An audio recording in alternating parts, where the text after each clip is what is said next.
And the flood watch is in place for parts of Riverside County, including the cities of Beaumont and Banning. News Channel 3's Samantha Lomibao was out there today with more on what authorities are advising as the storm system moves in.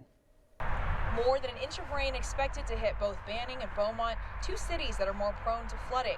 I spoke with police who say it's important to stay prepared and to keep an extra eye out when taking to the roads. It's basically, we don't know how the temperature, it will sprinkle, then there'll be days it's like pouring, blistering rain. Or sometimes it rains like hail. Beaumont residents Brandy Black and Elena Morales are ready for whatever the storm system may bring to their city. Heavy rain can cause big problems like it did back in September in Oak Glen, just north of Beaumont, when a massive mudslide made its way down the mountain, destroying everything in its way. I was actually very scared a little because I have family members that out in Cherry Valley. I thought their homes were going to get destroyed. It's terrifying, especially if you might think you might lose a loved one towards something like that. It's the most terrifying thing anyone can think.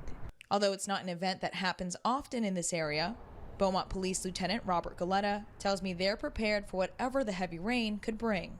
Especially in the burn scar area where water is likely to come cascading off the mountain. It can flow into the valley areas and some of the depressions. Some of those roadways can dip down and cause a hazard. Lieutenant Galetta encourages everyone to take their time on wet, slick roads, especially those traveling on the Interstate 10 through the pass area. With those other vehicles on the roadway, it's always best to take your time, leave early, and be prepared. Heavy rain isn't the only thing expected to hit that area.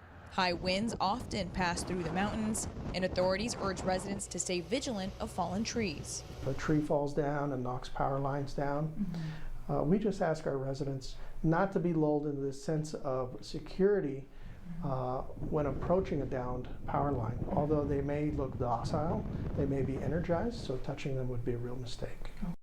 Beaumont police tell me there's also pre-filled sandbags that residents can pick up at City Hall. In Beaumont, Samantha Lomibao, News Channel 3.